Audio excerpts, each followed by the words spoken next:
This is We Are Elite, and I am A-Jade Emery, and I'm joined by my man Ed from Variety Vendors. How you doing today, Ed? Doing well, man. Thanks for having me again. No problem, man. And today we're gonna be reviewing Gotham episode 2. And to start off with this episode of Gotham, it's still the new series, so we still have time before we pass final judgment on it. But from hmm what we're seeing today, it's been pretty good. Absolutely.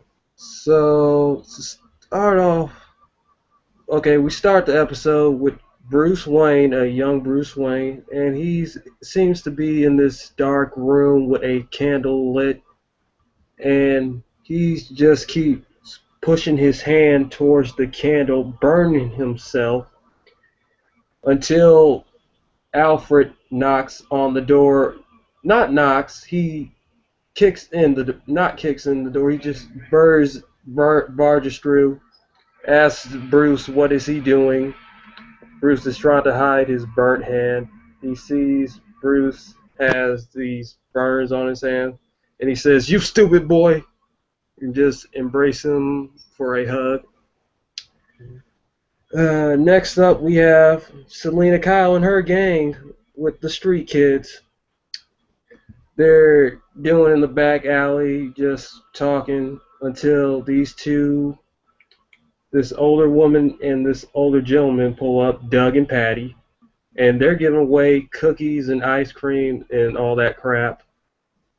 And Mackie, the black African American street kid, tries to get Kat, who is Selena Kyle, to join in, and Kat is just basically like, nah, you guys can, that's your thing.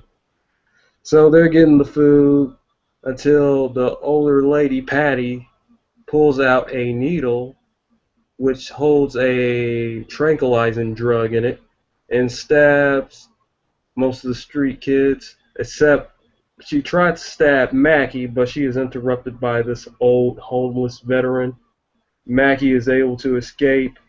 Doug shoots the homeless veteran, and he proceeds to chase after Mackie, who is limping surprisingly.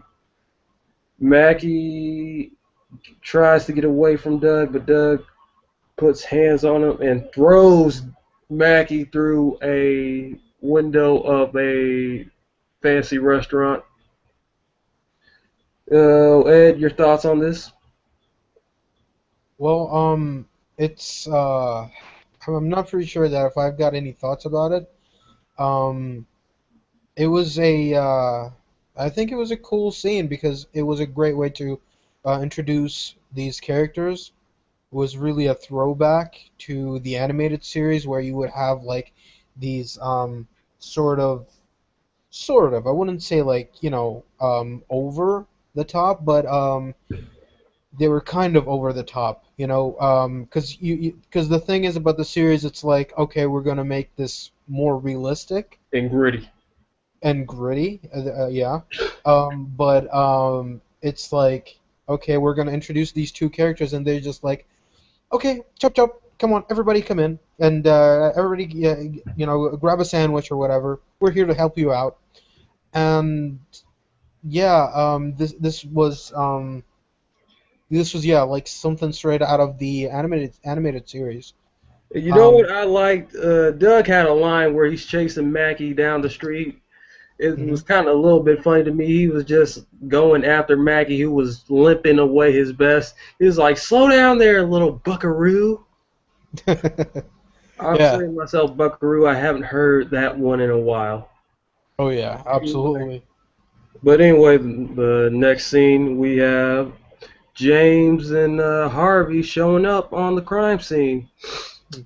We see Harvey, and I mean, you see James inspecting the old veteran's body, Mhm. and Harvey finally comes in with a cup of coffee, saying, "Oh, I bought you one, but I dropped it." Mhm. And James is going over what he thinks to be the cause. Well, he's making assumptions to Harvey. And then we see a cop who is unnamed at this time. This Mhm. cop says he was there. he arrived at the scene first, and James chastised him for not going all the way on the investigation. And Harvey says, you know, he's right. And the cop replies to James by saying, hey, give me a break. The restaurant pays me just to hold this down. And Harvey replies, he's right, you know. Hmm. So, and the cop says, come on, I'm not a bad guy. And James said one of my favorite lines of the night. Yeah, this doesn't make you a bad guy. This just makes you a bad cop. And James and the cop get into a little bit of a squabble. Hmm. Then Harvey tries to break this up, but he proceeds to drop his coffee, and he is pissed about that. Later on, we get to the interrogation part where we're at City Hall, and they are interrogating Mackie, who was captured last night. Oh yeah, and for those, I'm sorry, this slipped my mind to point out, Mackie, the African American street kid, is being played by Kyle Massey, who was a former Disney Channel star. He starred in That's So Raven as Corey Baxter, the Hmm. younger brother of the main character, and he starred in his own spin-off of that show, Corey Corey, in the house. Yeah. where he played Corey Baxter, and his father was hired to be the president's personal chef. Hmm. Uh, I don't mean to get off this video review, but Kyle Massey was one of my favorite actors at the time. But anyway, he's being interrogated. He says he don't know who killed Soldier, which we find out is the nickname they gave the homeless veteran. And Harvey is just drilling into this. He doesn't believe the whole needle thing, taking the kids out. They say we don't live in fairy tales. I'm an adult. Here, I'm just gonna play this clip. Hmm. Uh, guys, it's just really funny. It's just Harvey going back and forth with Mackie. We're grown-ups. We're smarter than you. You're gonna tell me the truth. It was you, wasn't it? It was you that killed that poor old man. It was you. Now you're gonna tell me the truth, or I swear to God, I'm gonna beat it out of you. That old man was a war veteran. Listen, Cat was there. Cat saw the whole thing. Ask Cat. Relax, Cat. Relax. No one's gonna. Oh man, you just see what kind of police officer Harvey is. Now, I gotta keep in mind that Mackie is not a full-grown man. He's not even, I believe, 18 at this time. He is probably somewhere around 14. This is what the character is. And Hmm. Harvey is willing to beat him down to get some answers. Yeah. Oh man, and James, you just see James just trying to calm Harvey down like you can't do this, he's just a kid. Hmm. And Harvey is just basically saying to hell with this. I'm gonna do what I need to do to get the answers. So James takes Harvey aside for a little bit, talks to him down. And Harvey is still upset. He accidentally steps on a fellow officer's shoes, and he says, the fellow officer says, "Watch where you're going." Harvey, I don't see what happens. The camera really didn't show it too good. He either gives the guy an uppercut or knees him in his groin. Yeah. Ed, your thoughts? Yeah, it was definitely a knee to the groin that made me go, ouch. Yeah, it was definitely a great back and forth, and it's just like, yeah, man, Harvey and James Gordon, they have such great chemistry, man. Both guys playing them, it's just they have such great chemistry. I just, And I Ben Mc, knew. Oh, yeah, sorry. Go ahead. yeah, Ben McKenzie and Donald Logg, both of them are just great as those guys, and you know, you get to see this in like a lot of buddy cop shows and buddy cop movies, Yeah, but but then, I believed Harvey was gonna put hands on Mackie. oh yeah, definitely, because like I said before, in our previous episode, where we were reviewing, the pilot, where I said like Harvey is like the type of guy that is willing to, do whatever it takes to get the job done, no matter what road he has to go on. and James Gordon is always the guy that's by the book, and it's just, it's such amazing contrast, Mhm. and they're such polar opposites, but they're still going for the same goal. Yeah. Um, Uh, and this, really showed it, yeah. yeah. So that's pretty much all I gotta say about it, yeah. Yeah. And it's cool that you said going down whatever road, because that brings us to our next scene. We have Mhm. Cobblepot, who was supposedly murdered by James Gordon last episode Yeah, on orders of Fish Mooney, his former employer. We yeah. see him walk hitchhiking down this road. He gets picked up by this white Escalade after Hmm. they screw with him a few times. Like, he's walking towards the SUV, they're moving. Like, come on, come on. They move it a little bit more. Then they just stop playing with him and let him in. Hmm. And they make comments about how he looks. He looks like he just woke up from the grave. Hmm. And they say he smells like it too. And Hmm. Kyle is just saying, "Oh no, no, no! I just had a misfortunate incident. That is all. I'm just a momentary setback." Hmm. They clean him up. They spray him with a little bit of air freshener, and they hand him a beer. And Kyle is just basically happy right now. He says, "My luck has finally turned. I'm here, enjoying a beer with my new friends." Then Hmm. the guy on the passenger side asks Cowpot, "Has anybody ever told you you walk like a penguin?" And you just see Cowpot's facial expression change. He Hmm. just gets you can see the anger in his facial expression. He said, "No, no one's ever told me that." He smashes the bottle on the back of the seat of the driver's seat. He then Hmm. cuts the passenger. They don't give the they don't give these two civilians names, so I'm describing it like that. He Okay. cuts the passenger, and they fade out from there.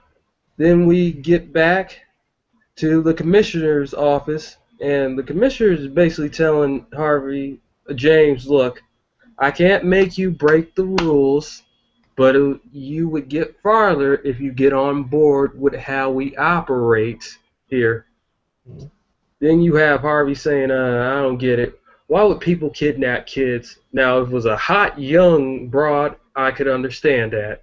Hmm. But kids, I just don't understand that. Then you have the, what would we call them, the analogist. We have the Riddler Ed saying he Yeah. got the blood test results from Mackey's, and they have found a ATP drug in him, a drug that is used to tranquilize its victims. And yeah, they found the drug, and Ed is just standing there. He is just standing there smiling until the commissioner tells him twice, "Okay, Ed. Okay, Ed." Then he gets the hint. He walks off. Uh, Then after that, we go to Fish Mooney, who is one, like I said earlier, is Cobblepot's former employee. We go to her club. They're having some kind of band play. Then all of a sudden, her higher up, Don Falcone, shows up, hmm. and they're basically talking to each other. He discusses how he had a chit chat with Cowlepot before he was allegedly killed, talking about how Cowlepot said Mooney was just planning on taking him down, saying that he was just a tired old man who couldn't get with the times. And Mooney is playing this role. She doesn't show any weakness right here. She lies perfectly, saying, "You were a father to me. Why would I take you down? I learned so much from you." And Falcone is satisfied with this answer and just writes it off as babblings of a condemned man. Hmm. And they make a toast. Cheers to Kyle Potts' death. Oh, and after this, we go back to Kyle Potts' mother, his mother is introduced for the first time, and let me just say, she just looks like a corpse. This Yeah. woman looks like a corpse. She has one of those old wigs that you would find in one of those old paintings of the American Revolutions, those old powder wigs. Hmm. And she is basically talking to the Alan and Ed. Help me. What was the other GCPD's detective's name? Um, Alan and something Cypress. Cypress. Okay, Alan and Cypress. Something like that. Talking Yeah. about okay, talking about her son's disappearance. She says she doesn't know what could have happened to him, and they are just trying to find out whatever they can. And she can't even remember who they are 2 minutes into the conversation. They have to remind her they are GCPD. They are the good detectives. Not really. And Yeah. they asked her again, what could have happened to your son? Did Cowpot have any enemies? And his mother replies, no. It Hmm. had to be a woman. Is Hmm. She says this mother's intuition that it had to be a woman who did this. Hmm. So Ed, I'm going to turn this over to you and have your thoughts on this scene. Well, one thing I just have to point out is that I love where they asked her like, oh, so they asked her they said something along the lines of Mrs. Cobblepot, and there's like, no, it's Koopleput. That's when I was like, oh man, she's definitely off her rocker. Um, the woman that was playing was Carol Kane. She was well known in her Law and Order on the Law and Order show, and yeah, she usually plays characters like that where she looks crazy and just absolutely insane. And yeah, I'm definitely looking forward to know what's up with that. What's going on. What kind of life she's actually living. Is it from the influence of her son? Is her son, responsible for that's what she's going through right now? I Yeah, don't know. because Yeah. Cowpot sort of comes off as a mama's boy here. Oh yeah. Um, but I don't know. Maybe he did something to her. Maybe somebody else, maybe another villain is influencing her. I don't know. I will just have to wait and see.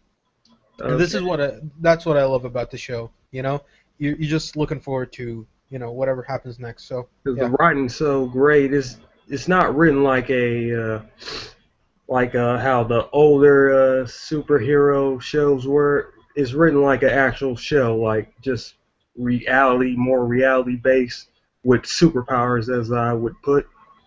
But Hmm. anyway, back to the story.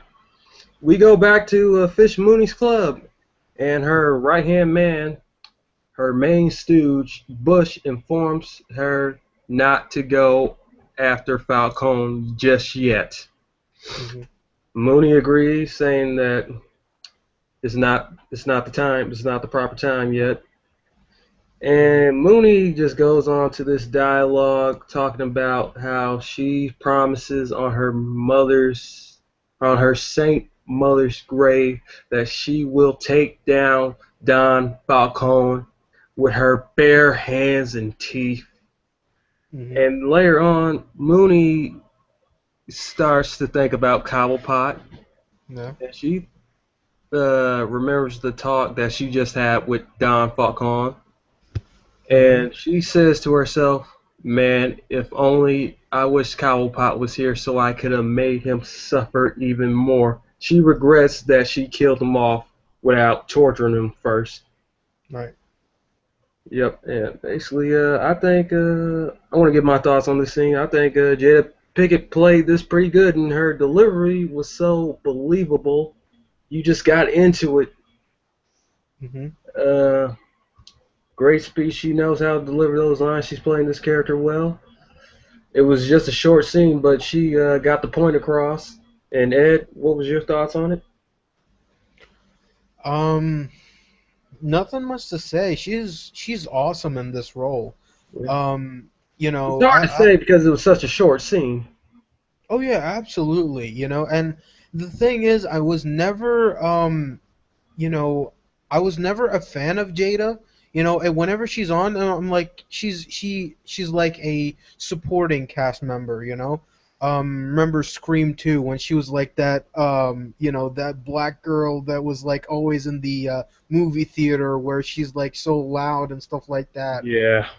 Oh yeah. And when she was the love interest for Eddie Murphy in The Nutty Professor. Um, but here it's like she totally reinvented herself. Agreed. In a sense of like I don't see her as that supporting character anymore. She's part of an elite, class of like she's in like in an elite, not just class, but she's in an elite cast of of a show where everybody shines, and it's so hard to pick a favorite because she delivers her lines. She commands a scene in a way that is totally missed nowadays. Right. And yeah, she really, the show is like nothing like it was. Even if this show was pitched like maybe 5 or 10 years ago, I don't think a woman like Jada would be put in a role that she's in right now. So Yeah, yeah, yeah, I want to cue up. I queued up the clip of the scene of her little speech. We're just gonna play that short little speech just to give yeah, the viewers a general idea of how good her delivery is. absolutely. Here we go. I am going to kill that old man with my bare hands and my teeth.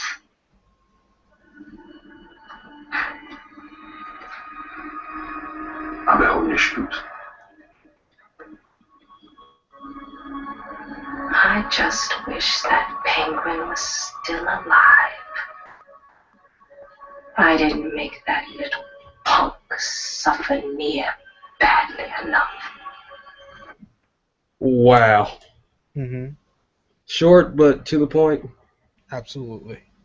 So next on our list right here, yeah, oh yeah, Kyle Potts finally finds a hideout. We just see him driving the SUV of the people he just killed, and he comes to this little shack and he finds this old man renting out this trailer.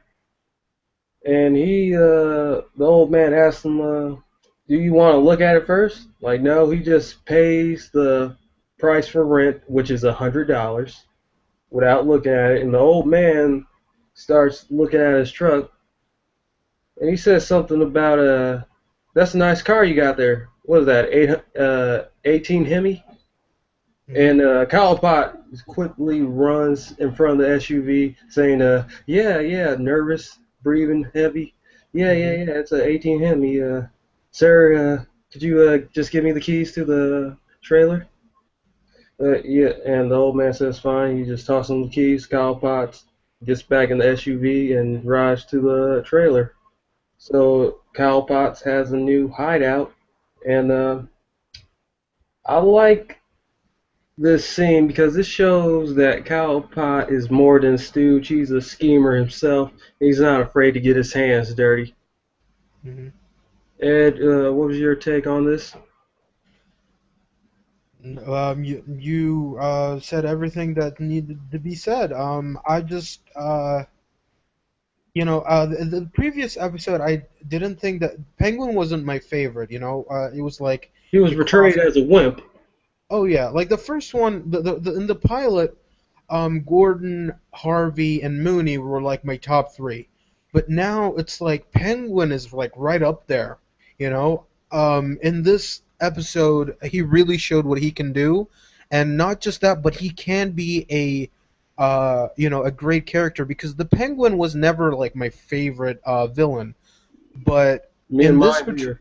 Oh yeah, and leading up to the show, but like right before the show when they were showing the teasers and stuff like that, I was like, no, that penguin is shouldn't be like that. He's too Even tall. He's too slender. yeah, he's too slim, And in the first episode, I was like, yeah, it's exactly like I was thinking, He's such a stooge. But here, it's like, oh no, the dude is way more cutthroat than we ever thought he was. Um, and nothing much else to say. I wish Edward Nigma was as you know not groundbreaking, but as eye catching as Penguin is, because Edward is like now I don't know. I'm just not feeling his character. Maybe that's what they're trying to do, because once he actually becomes the Riddler, then that's when shit just gets real, and Yeah, that's because when he's just like he's just a creepy dude. yeah. So maybe they're building up to his character change, and I'm definitely looking forward to that. So maybe they're doing the same thing that they're doing with the Penguin, but in a much more methodical pace. Yeah. Um, so yeah, I'm loving Penguin. I'm absolutely loving him. So yeah. Okay. Next scene we got here are Selena's and Maggie's friends who were kidnapped in the first scene now wake up in some type of basement, I think, or a holding facility, Mhm. talking to another kid who's been staring at them since they've been asleep, which is kind of creepy, but when you're put in a cell, there's nothing that much to stare at. So anyway, he just says, "Yep, there's no way out here." Basically, cut and dry, no important dialogue. Mhm. Let's just go to the next scene. James and Harvey, Yeah. who got some advice from the commissioner in their last scene to go talk to Mooney, and Harvey is worried because in the last episode, James Gordon pissed off Fish Mooney, and Harvey tried to save James, but Fish wasn't even having that. She actually tried to kill both men until they were saved by Don Falcone. So to get Fish's forgiveness, they had to kill James had to kill Cobblepot, and from the which we know he did not do. He just faked Cobblepot's death. So we're back here now. They're wondering if Fish is still pissed at them. Fish Mooney greets them like, yeah, hey, like everything's all good and dandy. And she looks at Harvey and said, I never knew you had it in you to kill Cobblepot. Because Mhm. she basically wrote him off as a straight arrow, just a by the book type of guy. And Mhm. Harvey replies in non casually, well, guess you learn new things. Dang, I'm messing up the quote. Paraphrase. Oh, Mhm. I guess you learned. Well, I guess you judged me wrong. And Mooney replies, I guess I did. Now, Mhm. what can I do for you boys? Harvey. No, James straight up asked her, do you know about the kidnapping of street kids that's been going on for the past couple days? And Mooney smiles, replies, I like you. You're straightforward. And she says she know about the ATP, the drug that was used to tranquilize the kids. Mhm. And but everything else from that she does not know. And she replies with the following questions by James, what I do not know. Mhm. So yeah, we that's there. So uh, Ed, do you have any thoughts on this scene? Um, Nothing really much to say about it. She was just But surprisingly casual. She forgave them for. yeah. She really did seem like the kind of person that is like, oh, business is just, it's just business, nothing personal, you know. And but going back to the homeless kids that were being held in that cell, um, I was thinking about something that was going on in the pit. I don't know, maybe somebody else, was thinking the same thing as I was. Because I was thinking maybe something a well-known Batman villain is lurking in that pit. Um, Oh, okay, I see what you're saying. yeah, maybe, not sure. Um, and um, and also I'm thinking like homeless kids and homeless people in TV shows and movies, man, they got good hair. Yeah, especially that Yeah. one African American kid. Oh yeah. Like Yeah, dude got a good L'Oreal. Yeah, the L'Oreal. yeah, dude got a good fro and the girl Nice. has got and the girl's got, surprisingly, straight hair, and it's not messy at all, that's what basically homeless people are in movies are like, they got like a little bit of dirt on their cheek and it's like, okay, you're homeless, Now go do the Mackie. scene. Now Mackie, Mhm. he had all the works. He had the limp, the blood on him. Mhm. He had the tattered clothes. Yeah. Compared to everyone else, everybody else looked like some preppy kids compared to him. Well, I wouldn't be surprised if he is actually homeless because the dude's not been working for a while. Oh man, that was a low blow. Yeah. When was Corey in the house, dude? Yeah, Corey yeah, lost his house. yeah. They could have went further with that series, but anyway, we Mhm. go back to James' apartment, and he's talking with Barbara. Barbara sees there's something wrong with him, Mhm. and based off of past conversation, he tells her what's going on in the case right now. And Barbara has this idea. You can see the gears grinding in her head as she sips her tea.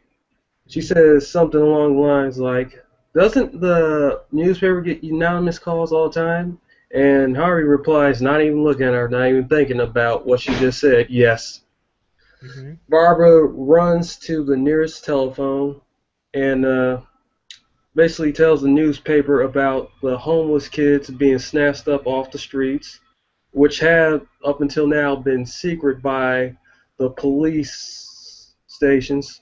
They didn't want this getting out to the public. Mhm. Uh, and James just says, "Don't do that ever again, because what I talk to you is between me and you about what we talk about the Mhm. case." And Barbara just looks at him straight in the face, like, "But did what I do wrong? I thought it was right."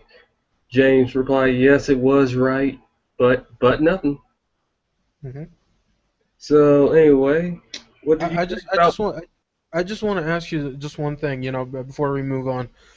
What's Barbara's occupation? What does she do? I don't know. I don't think Cause they gotten into that far. yeah, cause I had the impression that maybe she was a reporter. Because how else would you know the number of the newspaper by heart? You Yeah. know? Because she just dialed it like right away. Not even because the camera cut really quick, as if she just she had enough time to press just one number. I'm just thinking, who has the newspaper on speed dial? You know, and I'm Right. like, She's done this before.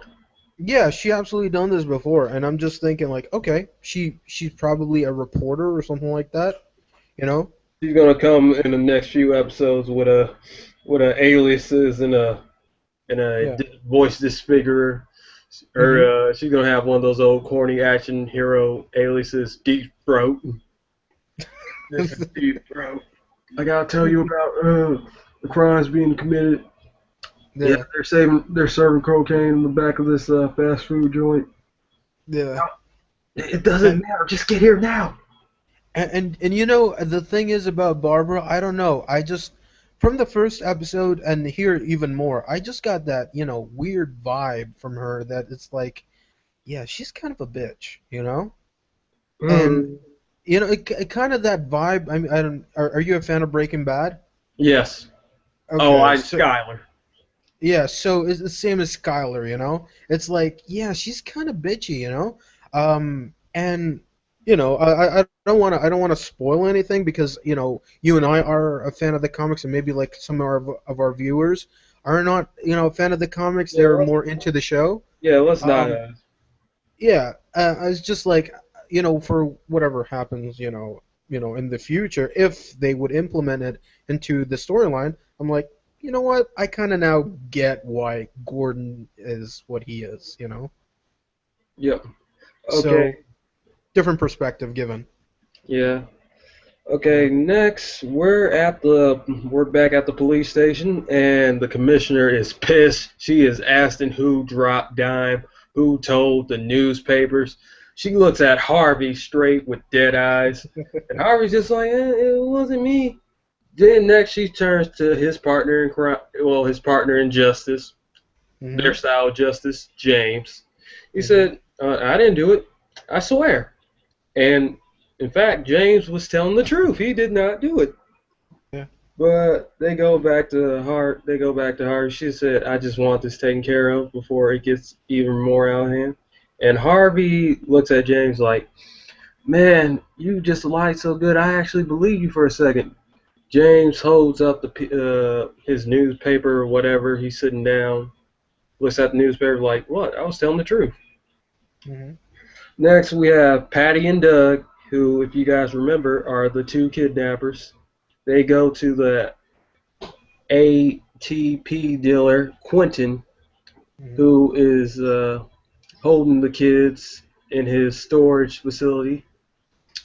They're asking for more of the drug, and Quentin says he can't get caught. He can't get caught in this because of the newspaper is already blown out of proportion. He's going to be under a lot of heat, and he demands. Well, I don't know what the right word would be. He tries to extort $500 more. No, $5,000 more from Doug and Patty.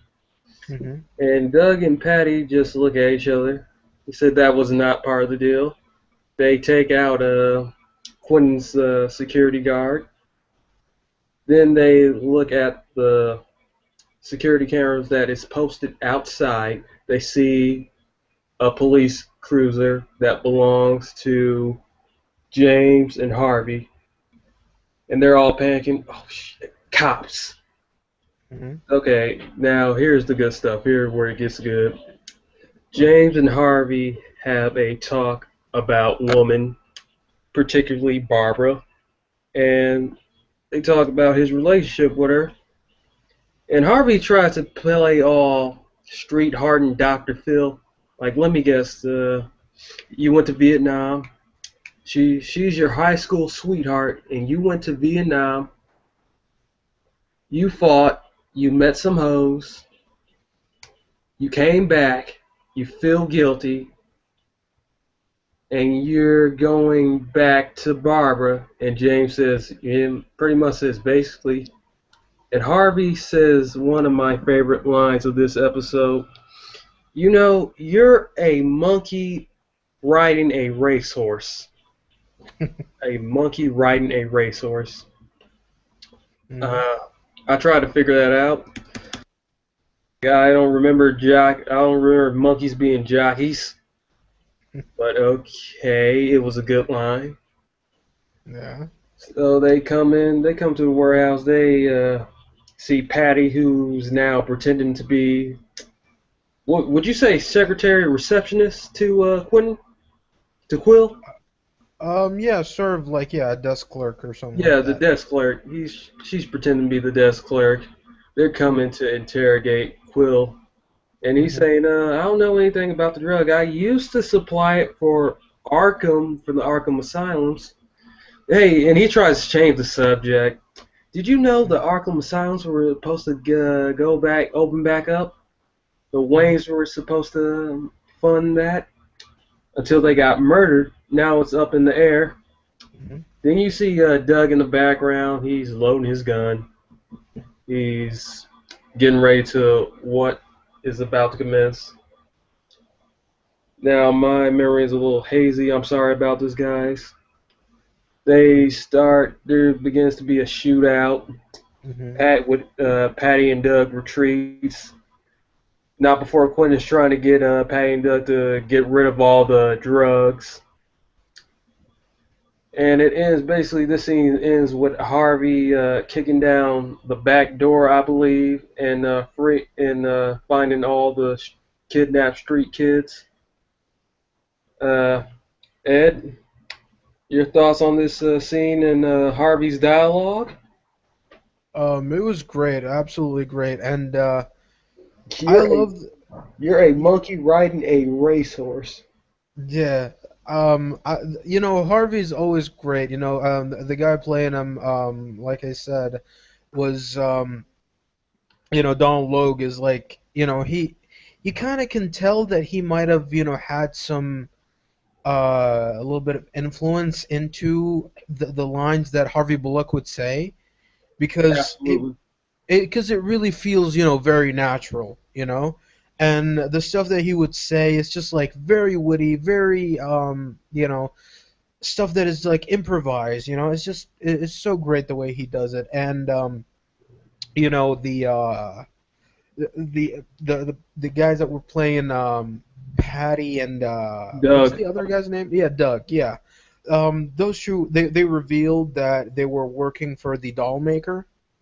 um, I'm not sure who the doll maker is. I was thinking it was probably that kid during the animated series that was, Robin Banks with his toys. Mm. 'Cause I was thinking toy maker, maybe, Yeah, Toy Man. toy man, yeah. But here it's like, oh, it's the doll maker. So that could be a different character or the same guy. I Not was sure. thinking Arrow. Yeah. So yeah, it could be either this or that, or or maybe something else. I'm not sure, but it's or it could be like another villain. Could be a different villain that uses a different alias of the doll maker, but in fact he's something else. You Mm. know, something completely different. Um, something ventriloquisy. Oh, okay, I see what you're saying. All right. So, yeah, we're I'm definitely the scene was great. I was thinking like, okay, this doesn't make any sense of them making the getaway, Yeah, why are they 'cause trying to fire on the cops in the first place? They could have. yeah, 'cause I was thinking like while the cops were out, they were loading the kids into the van because it was a big enough van. I was thinking, okay, they ran away and the kids are in the van, you know, but they didn't. So I was like, that's interesting. They left their stock and just to flee the scene, but they were just talking about how them being so loyal to the doll maker and them trying to do whatever it takes to get the job done, and now they would just leave the stock behind, leave their mission behind. Very interesting, but yeah, it's a right scene. So All yeah. right, the next scene we go to is the mayor of Gotham City, or is Hmm. he either the mayor or he's running for re-election? He gives this He's the speech. mayor. Yeah. Okay, the mayor. He's Hmm. giving this speech talking about the recent incidents with the kidnappings of the street kids, on how he plans to fix the situation. He's not going to rest until all the street kids are basically off the streets. Not to sound cliche, this is just basically paraphrasing what he said. Hmm. And we come back to the police station, and we have the commissioner, the mayor, Hmm. Harvey, and James. The mayor is basically giving himself a pat on the back, like, "How'd you like the speech? I thought it was good, good." Hmm. And the commissioner is just like, this is the first shades I see her as just saying yes, just being a yes man. Hmm. She's just saying, yeah, it was good, it's pretty good, pretty good. Harvey doesn't say really. I don't believe Harvey said anything, but James is straightforward. He said, "What do you plan to do about the street kids?" And the commissioner is tries to like get the mayor to forgive him for his outburst, and the mayor's like, "No, please, please, let him talk, let him talk." Fuck. What I plan on doing with the kids, I'm going to send half of them who have no criminal history Hmm. to an orphanage, and the other half who have a juvenile past, I'm going to send them upstate. Mhm. Upstate, aka Harvey, sees through all this. Send Mhm. the kids upstate. He means he's gonna send the kids to prison. And Correctional facility. Yeah. yes, basically prison, Mhm. juvenile prison. Mhm. And Harvey just sees through this and asks, "Why? This is just an excuse. This whole thing with the street kids, this whole situation was just a plan for the mayor just to get the kids in prisons, just to fill his cells." And the mayor says, "Hmm, Actually, it was Gordon. Gordon Gordon, was the one. Yeah. did I say James? Yeah. You said Harvey. Oh, my bad, my bad. James says, so this was basically just a plan for you to Mhm. fill cells, and you Yeah. didn't care if they were kids." Mhm. And Mayor basically just says, "Hey, that's just the way it is." Mhm. Uh, well, after that, we have James come out from office, and he hears someone calling him from up the top of the staircase that leads up to the second floor of the police department, and he sees Alfred. Alfred greets him and James says, basically, "What can I do you for?" Alfred talks to James about Bruce and how it would be really helpful if James comes to have a talk with Bruce tomorrow. And James basically says, "You're not good with kids. I'm not good with kids either." And Mhm. Alfred replies, "But he respects you. I think you can get through to him. Be there tomorrow at noon." And James says, "Yes, I'll be there." So, what did you think about this? Just Alfred just showing up. Mhm. The Bruce Wayne and Alfred thing is just so rushed. From the opening of Bruce, quote unquote, testing himself, I think. Um, yeah, it's just they're trying to rush it way too much. It's like, every single time Bruce or Alfred is, on the show, it's like the executives are like telling the fans, "Oh, don't worry, we're getting closer. Batman is coming in. Batman is coming in." So they're just rushing it. And yeah, Agreed. and the thing is with Alfred, I like the guy playing him, and he's got some great delivery. But the thing is, what he's given is absolutely rushed to the point where he can't shine. Um, the thing is, he's like, "Oh, Bruce Wayne is just too much for me. I've never been a father. I've never taken care of a kid all by myself or stuff like that." Dude, you've been basically the nanny for the past 15 years. So, come on, you're Well, what telling sense me. does that make? Is like you can't take care of him now? Yeah, it's absolutely asinine. There's like two less mouths to feed, and it's just like, okay, yeah, you can't take care of Bruce now? Is it really that tough? You've got him all by yourself in the house, which is very risque. But still, like, come on, you really can't take care of him? The thing is, he haven't the show didn't really show us him having troubles.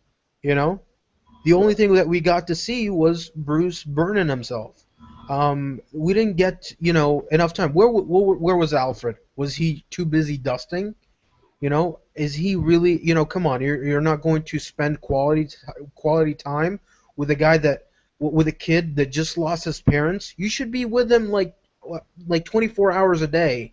You know, I don't get it, man. I Like, really don't get it. yeah, I don't see how. I don't get is how he's comfortable. He's comfortable walking into a room full of police officers that he never known, but he's uncomfortable talking to a boy he has nurtured, Yeah, basically watched over him since he was a baby. Now that his parents are gone, it's so I weird, like man. this incarnation of Alfred. He's more sarcastic, more strict. Mhm. I had never seen that before in any incarnation before. Mhm. I'm liking this new change, but like you said, it doesn't make any sense for him to be I'm not really communicating well with Bruce.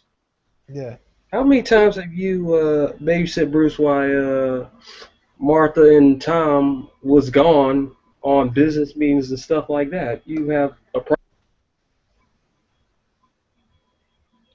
Hmm. okay, but yeah, damn. Okay, but anyway, we see the next scene is Bruce, who is in in back in the living room. He is at a desk. He is drawing some violent pictures.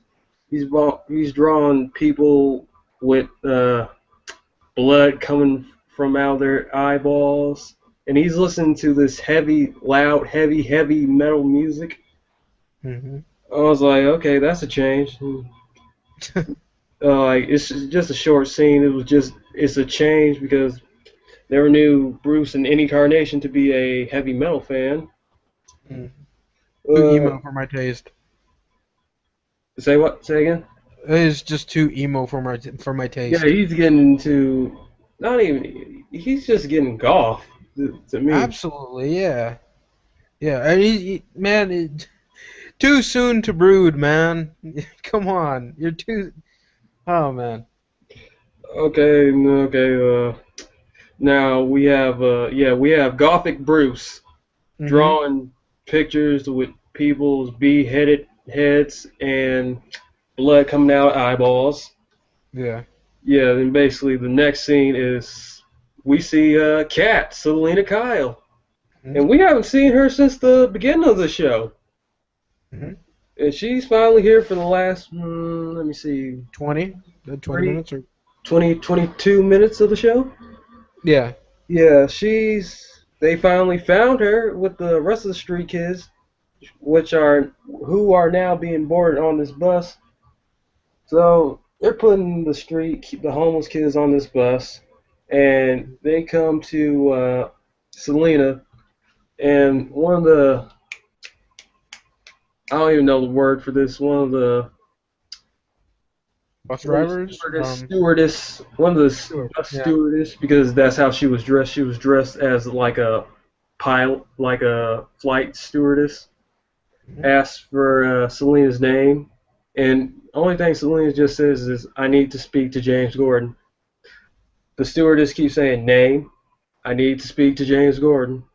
You can't speak with him. He's busy right now. You can make your one phone call when we get up to state. Now I'm going to need your name. She says, "Bite me, Piggy Lee." And the stewardess just says, "Okay, Jane Doe." Mhm. Selena then boards the bus. She's talking to this one shy, timid kid. She's talking about how it is on the inside, which shows like Selena has been in juvenile detention before. She's giving this kid some tips, like just keep to yourself. If you get in a fight, don't be afraid to bite, and you'll be okay. Then next we see Patty come back again, this time dressed as a flight stewardess herself. Mhm. So Selena sees this, freaks out, tries to run to the back, escape through the emergency exit of the bus, and Patty pulls out her handy dandy little pistol and tells her to get back in her seat. Mhm. Okay, and I want to give it to you, Ed. What was your thoughts Actually, on this? what Kat, aka Selena Kyle, what she said to the kid was like, if somebody tries to mess with you, just scratch their eyes out. Oh And wait, which, wait! Before oh yeah, I forget this. I'm trying to yeah, figure out how these two hijacked the bus in the first place. yeah, me neither, man. Like it's like, okay, maybe they they're in disguise because most people are not gonna be like, oh, who do you work for or whatever. They're just gonna see the uniform and they're gonna be like, oh, okay, we know who you are, But they you should know. have noticed why. Hey, this one bus isn't following us Hmm. to our destination. It's straying off our path. The thing is, the city is corrupt as it is, so it's like, yeah, it's another crooked thing that happened. So most people just don't care about it. Okay, I'm gonna give And it to you, Ed. Like, We just have Patty and Doug hijacking a bus to UN. Hmm. Yeah. And the other thing is, before Selena, boarded the bus, couldn't she have ran away when she was in line? Yeah, but probably I mean, starts more of it. yeah, because I didn't see security. Were they like off screen or something? Did they have like guns, pointed towards her? Because if she is indeed like a cat, and she is indeed a master of, stealth, she could have, in a way, ran Another away or something way. like that. Yeah. Yeah, she could have snuck away. I don't know. Maybe I'm just nitpicking at it. I No, don't no, know. no, no. That's good. It's good. Yeah, so yeah, that's what I was thinking. But I was like, you know what? For every stupid thing that they do, or something that is like, attracts somebody to nitpick, they do something to be like, okay, I know why they did it, but I just don't know why they did it that way. It's a Right.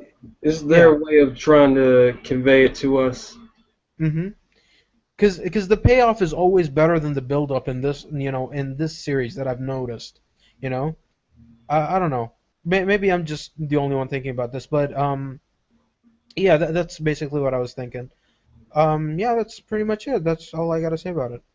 Okay. So after we have Patty and Doug being the basic terrorists that they are and hijacking a school bus full of kids, uh, Hmm.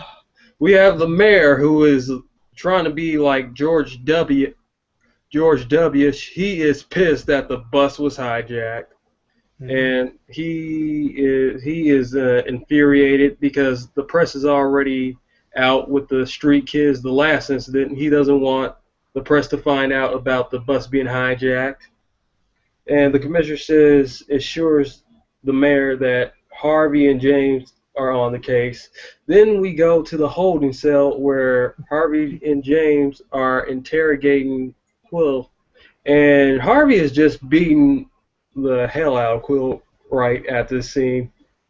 Quill tries to lie. Give me some. Harvey asks, "Give me some answers." Quill says he doesn't know anything.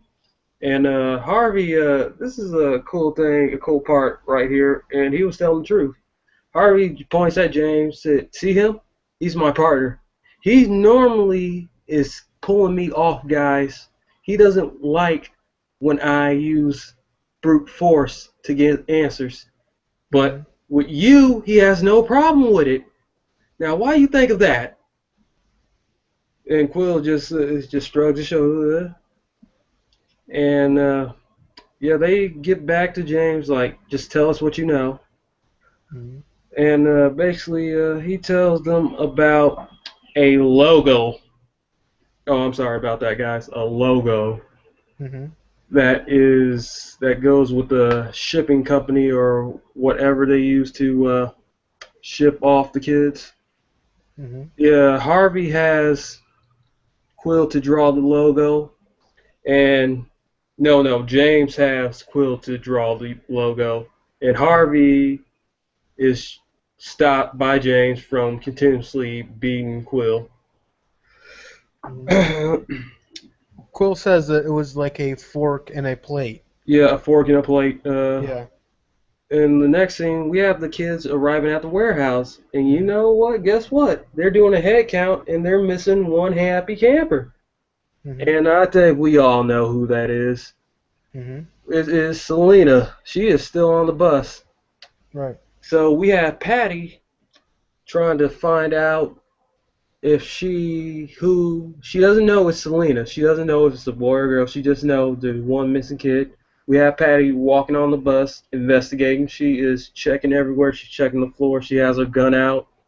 She is just looking for Selena. Selena is checking Patty's movements, like peeking from behind one of the seats, from down a few rows down. And we see she's on the floor. She would be on the floor first, but when Patty would look under the seat, she would get on top of the seat. And when Patty would begin to walk down the rows, Selena would get back underneath the floor, and when Patty got a few rows from her, she got back. She basically like hugged the back of the seat that was in front of her. So Patty did not see Selena when she passed her. Selena runs out the bus. Patty only gets a glimpse of her, but she's not sure what she saw. Selena gets off the bus, rolls underneath it, and Patty goes back to Doug saying, I guess there was a miscount. And I think that was some good work from Selena. She actually thought, she didn't just try to run, she hid before she even tried to escape. I thought that was a smart move on her part. So, Ed, what did you think about that little bit of stealth scene?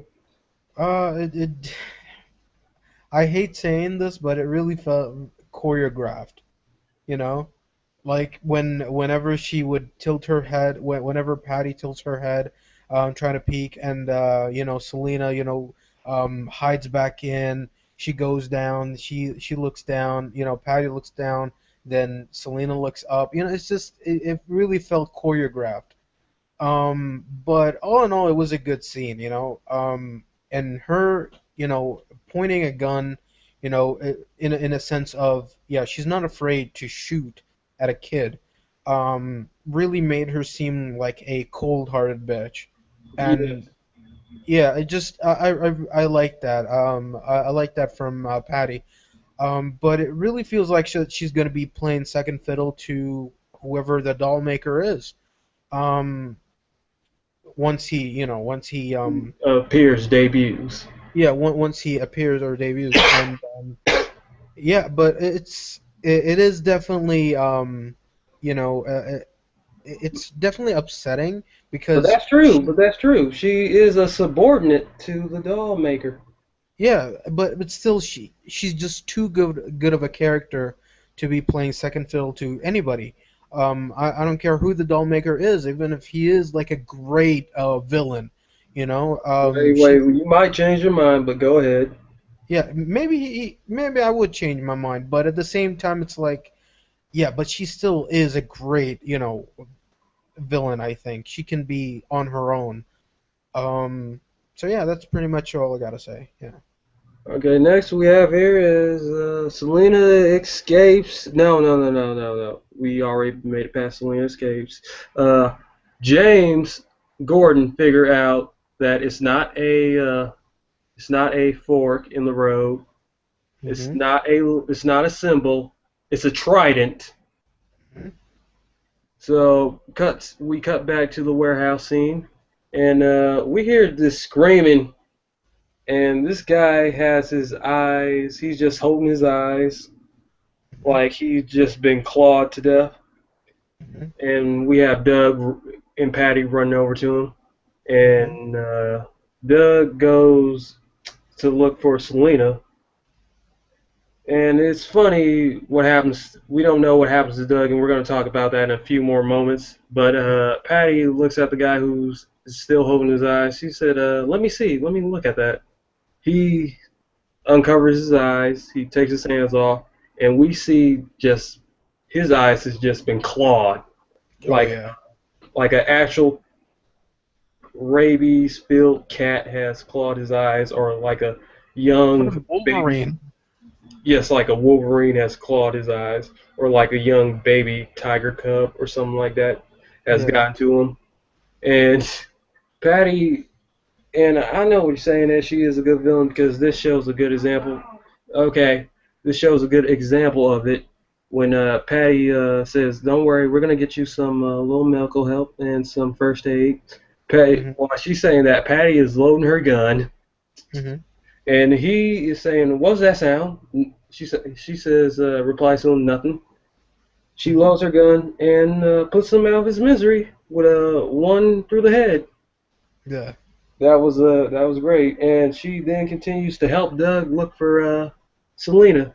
And Selena is basically in stealth mode right now. She's showing shades of her Catwoman, her Catwoman alter ego. She's Mhm. sneaking around, jumping on boxes, hiding behind walls. It was kind Mhm. of like watching I would say like Metal Gear Solid for the PlayStation 1. Well, Mhm. she's not good as Solid Snake, but you get the gist of what Absolutely. I'm saying. Yeah. So yes. And eventually Patty finds Selena up on Mhm. top of a box, and Patty says, That's the Salt Snake type of warning "Oh sign. yeah, I know."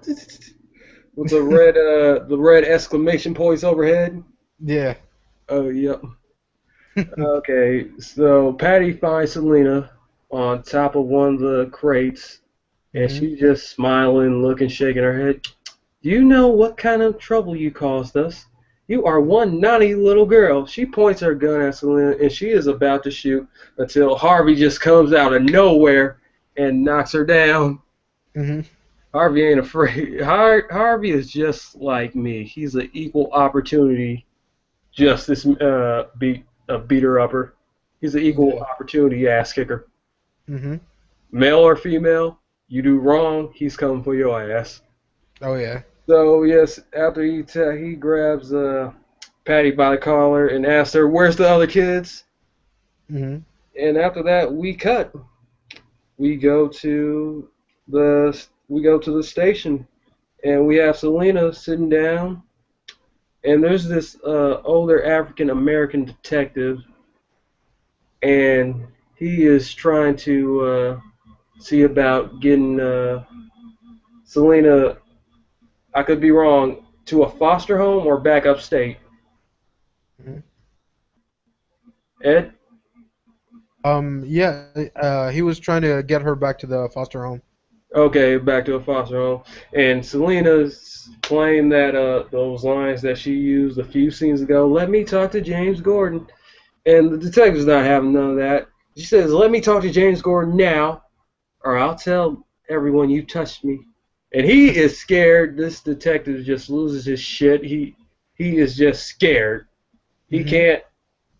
He should be trained. I think it's funny he's not trained to be handled these types of situations. But he is scared. He quickly looks at her for a second with a worried look on his face, and Selena just replies casually, like, "You have 3 seconds, or I'll scream." Mhm.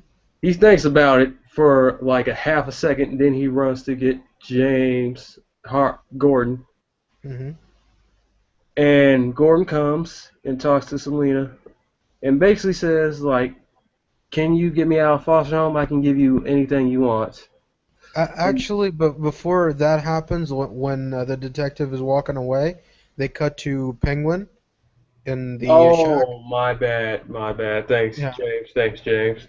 Yeah, Yeah. Penguin is basically holding this kid for ransom right now. The Mhm. driver of the car he has stolen in his Yeah. little trailer.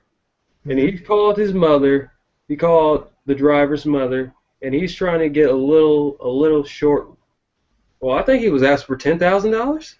Yeah. $10,000. Yeah. $10,000 for the safe return of her son, and the mother's just basically writing it off as a joke. Hangs up on Penguin, and Mhm. he looks at the driver and said, "Well, your mom thinks I'm joking. I got Mhm. some bad news for you." And we just pan into this kid. He is like pissing his pants. His facial expression just screams he's pissing his pants. He Mhm. has blood on his forehead. I think he had a few shards of glass in his forehead. Yeah. He was And bleeding all over the place. yes, he was bleeding all over the place. And then where we cut where I just left off, Mhm. we have James talking to Selena, talking about what can you offer me? I know you were hanging out with the boy. I've been watching you. You've been watching Bruce Wayne. Mhm. That's his name, Bruce. Yeah. Basically, yes. And James asked her again, "What can you offer me?"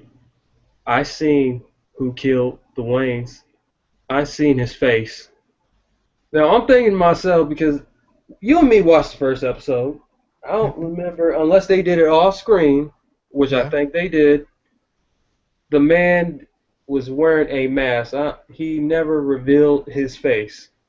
Yeah, he had his mouth covered. Well, yeah, well, maybe Selena followed him to his little hideout or whatever. Yeah. So anyway, they apparently struck a deal. We don't know. They don't say it. They just leave us to assume that because next thing you know, we cut to the Wayne Manor, Mm. and we have Alfred, Bruce, and James Gordon having a little chit chat. And James said, Alfred's been worried about you. He's been telling me that you've been going through some things. And Bruce says, there's nothing to worry about. And Alfred yells, oh, it's something to worry about. You've been burning yourself. You've been cutting your wrist. Like, I didn't, I remember Bruce cutting his wrist in the show. They showed it. This probably was off screen. But it's so much. There is something wrong with his psyche. You can Hmm. just see he is just taking it rough with his parents' stuff, and can you blame him? He just saw his parents murdered in cold blood in front of him.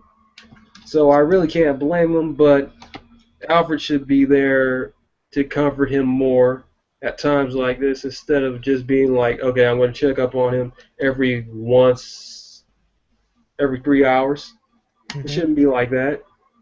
So James, no. Bruce tries to change the story like, I heard about you and those street kids. Uh, I understand. He basically says, I understand what they're going through. And James says, you do? Yes. I'm willing to donate money to the orphanage, or, yeah, I think he says the orphanage. I'm willing to donate money to the orphanage. And James gives Bruce his first life lessons. Bruce, not everything in life can be fixed with money. These kids need somebody who cares about them. Somebody like he did say that. I know, yeah.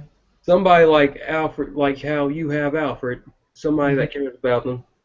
And Bruce says, "Well, uh, they did have those tattered clothes. Maybe I can donate some clothes to them." Hmm. And Bruce and James said, "Yes, Yeah, sounds like a good idea. You can do yeah, that." And that's it. That's the end of the show. right. So, your thoughts on this scene? Well, this scene actually happened right after Gordon arrested Patty and Doug, and before Selena Kyle was with the detective in the office, and she was Oh, being yeah. But this scene was so funny. I was laughing actually during this scene because when Gordon was like, yeah, Bruce said that I'll give you some money for the orphans, and he's like, okay, the orphans, not everything can be bought with money.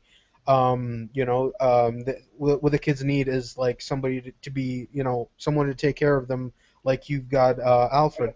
I Yeah, I think what he was implying was, what do you think about the orphans, living here, because it's a huge mansion. I didn't But see that. I didn't see y- that. That would have yeah, been but a good undertone. the thing with Bruce is like, you kind of can tell it's like, I'm not gonna share my home with them. Fuck them. Yes. I'm not gonna share my Wi-Fi with them, dude. And them downloading and just hogging the internet. If Um, Alfred, imagine Alfred's reaction if he would have picked up on like, fuck no, I ain't taking care of that Minnie Mouse. so I barely so care about this boy. yeah, and I put him on you. So you can imagine like 15 other kids. But with Bruce is like, well, they've got raggedy clothes, right? And James is like, yeah. So somebody that hasn't had a decent meal in years, you're just gonna give him a shirt and you're gonna be like, oh, hope everything gets better, you know? Yep, I hear that. Yeah. And Bruce was kind of better in this show in this episode because there was a little bit more depth into him, even though that I don't agree with Yeah, much of the stuff. I don't agree with Gothic emo Bruce. Yeah, even if that's the case, still at least it's something, rather than him They're being just. trying to develop him. Well, they're giving him a little. They're giving him a little character growth here and there. Yeah, even though I don't agree with the development, at least there is development. You Right. know, it's better than no development. So, yeah, um, definitely looking forward to episode 3. Man, this show is absolutely amazing, and I think the second episode is even better than the first. Yes, I Um, like. This is what I like the Batman series, and it's kind of this series kind of reminds me of a little bit of Law and Order, mhm, but with it has the DC touch on it, more mhm, comic booky. That's even yeah, a word. Sorry about that, guys. yeah. Yeah, they try to implement like I think it did get a little bit of influence from Law and Order with the style, the way they write it. Yeah, it's like Law and Order, but with a comic book type of topic. Yes, with the comic book feel to it. Yeah. So And the great thing so far, no supernatural, no superpower enemies just yet. yeah, we'll definitely. I do think that they'll get to that, but I don't think they need to rush it. I think they should slowly build to that. Just slowly yeah. hmm keep it keep it organized crime level first. Just I'm really miss the days where the reason for something that happens is science. You know, I miss those days. But what do you think is gonna happen for episode 3? I don't know. Maybe well, we did see Mooney Mm-hmm. in the little bit of the preview. I think she's gonna be planning something, trying Mm-hmm. to set not planning something, but setting goals in place, setting pieces in place Mm-hmm. to come up with a plan to take down Don Falcone. Mm-hmm. And I don't know yet. I think the James and Harvey are gonna bump into Alan and what's her name again? Who? Mooney or? Monty Mooney. Oh, The oh yeah. female detective. Oh, the female detective. Yeah, Renee Montoya and Crispus Allen. Yeah, Christmas Allen. I think they're gonna bump into them again. They're gonna have to cross paths because yeah, the they are a bit of on the shady side. yeah. And the third episode is called Balloon Man. So Okay. there's something. I think that there's going to be an introduction of another villain in the third Uh, episode. balloons. Only thing that comes to my mind is tea parties. Yeah, it could be the guy that you're thinking of. Could be, but if Penguin is this young, I think he's gonna be the same age as Penguin. Mm-hmm. And I do think that it's going to be also an episode where the Penguin recruits maybe his first thug or something like that to start, to start his rise. I think that's when he finally catches like his first break in like starting his own empire. Right? I think that's going to happen in the third episode. But what's very interesting though is that the pilot got an 8.2, in the viewers, which is amazing, absolutely amazing. Um, and the second episode got a 7.45. Yeah. Even my And grandmother said she liked it the last episode. She liked it mhm, the pilot better than the second one. mm. So but still, it's not a significant drop, No, it's because not. most shows, their pilots, get like a huge rating, and then the second episode drops like to half of that rating, and then and then it would lose a lot of steam, or then it would kind of it never gets back up to the pilot episode. Oh no, But wait. It would get back up to the pilot episode. I've seen more shows, but it only happens like when the middle season finale and yeah, the like regular season later on, yeah. hmm when something big happens, like okay, we're Yeah. gonna take we're gonna take like a 6 week break, so you Mhm. guys better tune in. Mhm. Then when the season finale comes in, Yeah. it's gonna get back up there or even surpass it. Oh yeah. The thing is, it takes time though. You know. I agree. It takes a lot of time, for them to build up an audience. Yeah, there are a lot of people that are going to be watching the pilot episode because there's just so much hype. But in the second episode is kind of when the show loses steam. Okay, when Well, the it's like, pilot episode is like basically what you just said. It's hype. They want to see what yeah, can draw them into the show and see if it's worth investing long-term interest into it. yeah, because most people are going to be like, oh, I'm just so interested in what's going to happen in the pilot episode, Yeah, and people then are just one and done. yeah, and some of them are like going to be disappointed or going to be like, oh, you know what, it's not my cup of tea, so I'm not going to watch it. Um, so that's when it just starts to lose steam. But yeah, I do agree that there are some shows that there I would say like probably a handful of shows that get better, maybe like in the second season or the third season, even better than their pilot episode. But it takes time. It takes so long for them to hit that strive again, or even better. Um, and in Gotham, you kind of can tell that from the first episode, you can kind of tell that it's a great show, that it's going to be something special is in this show, you know? Maybe something that we're going to be talking about for years and years to come. I do feel that this show is going to, you know, uh, it's going to drag. It's going to drag.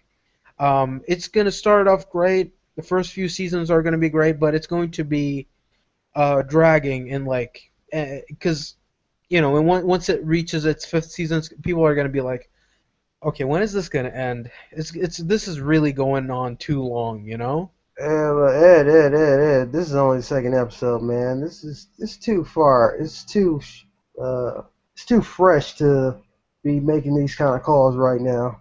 Well, knowing Warner Brothers, and how they did with Smallville, I do feel like that this is going to be the same thing where I not hope. not well not in a sense of writing, of course not. It's going to be leaps and bounds. It already is leaps and bounds better than Smallville, but You I ain't do. lying.